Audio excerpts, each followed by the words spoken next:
To speak today, there are so many indications that William Ruto is in panic mode. He's in panic mode and probably seeing that he's going to lose an election if he's not very, very careful. Why am I saying so? There are so many things that William Ruto is doing, so many moves that he's making, which probably are showing that he's in panic and probably thinks he's going to lose the election. Sign number one. The first one, it is the dissolution of cabinet that occurred in the year 2024, June, after the demonstrations of the Gen Zs.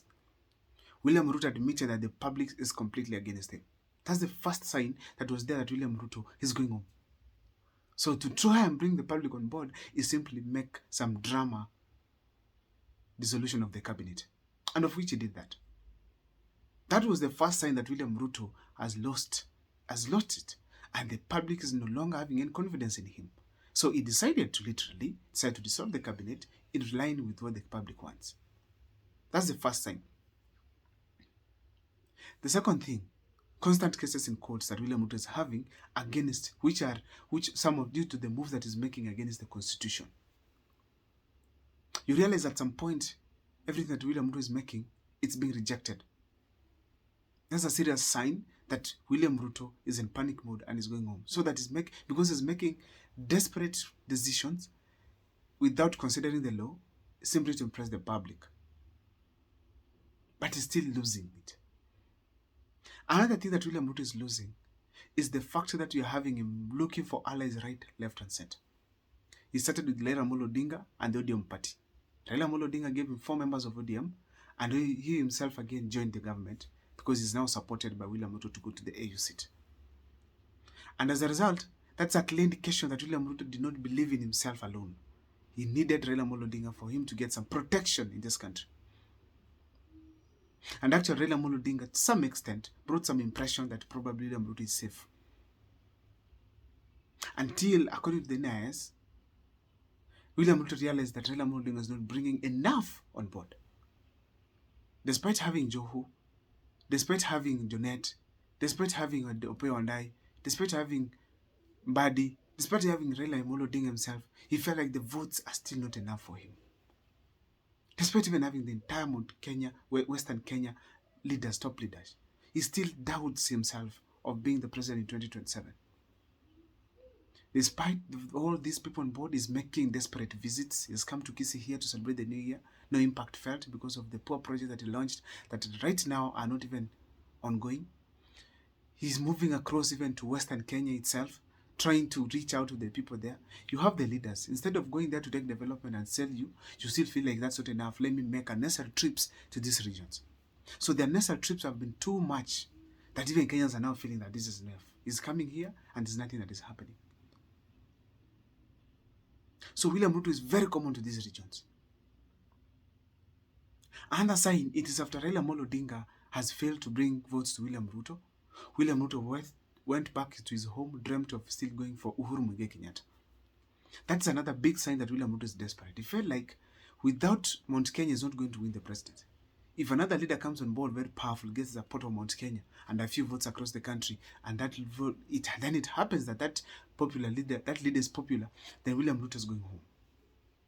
So he still made a desperate move to go for Uhuru Muigai Kenyatta, who will try at least bring some leaders from Mount Kenya who have already been vetted, and as we speak today, those leaders are also have been vetted actually, and they're also heading to the cabinet, including William Kabogo, Lee Kinyanjui, and of course, we have Mutahi Kagwe. And let's not forget Kinodiam, the former member, cabinet governor for Laikipia County. He has also, Deridu Muridi has also joined the government as the Care Board chairperson. And these people are at work now. So as you look at all these measures, William Ruto was trying to simply sell himself, not to go home. Those are desperate measures because he's in panic mode.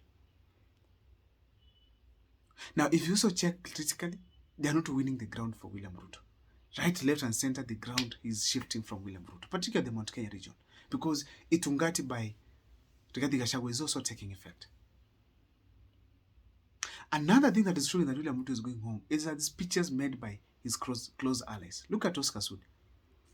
He knows very well that William Ruto might not get votes in this country. And probably they'll be required to go and fill these votes. So he felt like he said actually publicly that hata kama hizo kura hazitatosha, tutajaza. Kwani iko nini? Tutatafuta tujaze. Clear indication that they know William Ruto might not get 50% votes of this country and probably is heading home. And that is very clear. And so when you see that, it's a clear indication that William Ruto is in panic mode still. If you listen to William Ruto's speech, he's saying that, wacha kututishia. That is sarcastic move, sarcastic talk. Wacha kututishia. Mimi nitaleta kwa wananchi track record na wewe utaleta mambo yako. He's telling Rigathi Gachagua. That is in panic mode. He's not confident that he has done anything. He's telling people that we are in the campaign mode now. He's campaigning right, left, and center. And that is showing that very clearly that he is in panic mode and probably he knows that he's going home. Another issue is William Ruto not missing church. Remember, the church is what he used to win the presidency. He's now going to various churches with few crowds, trying to simply get the support of the church once again. But the church has come out, especially the mighty Catholic Church. It's speaking against President William Ruto. And that is a clear indication that William Ruto is really desperate to get the church support, and that is panic that is showing. Very dangerous. He's not resting. He's moving right, left, and center to various parts of this country to simply get support. Another thing is the reshuffling that he's having in the cabinet. You bring this person on board, tomorrow you remove him, you bring another one, which means he's not even sure. And simply wait. Very soon you're going to have another reshuffle again. He keeps on shuffling his members of parliament, his cabinet, simply because to hit right, he wants support. But he's not getting the support that he needs. And that is a clear indication that William Ruto is completely in panic mode. He's saying that he's going home. Home as soon as possible, as he thinks. Another thing, signs are that William Ruto online is constantly being rejected by people. Everything is being on board. It's being rejected by the youths of this country. And so long as the youths are against you, because we are Raila Amolo Odinga the fifth, had to get a massive support of the youths. Even William Ruto got the youths. It's only dependent on which youths were supporting you.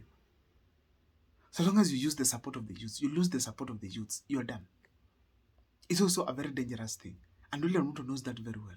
And he's constantly trying to do things, bringing on youths here and there, Kasamuel closer.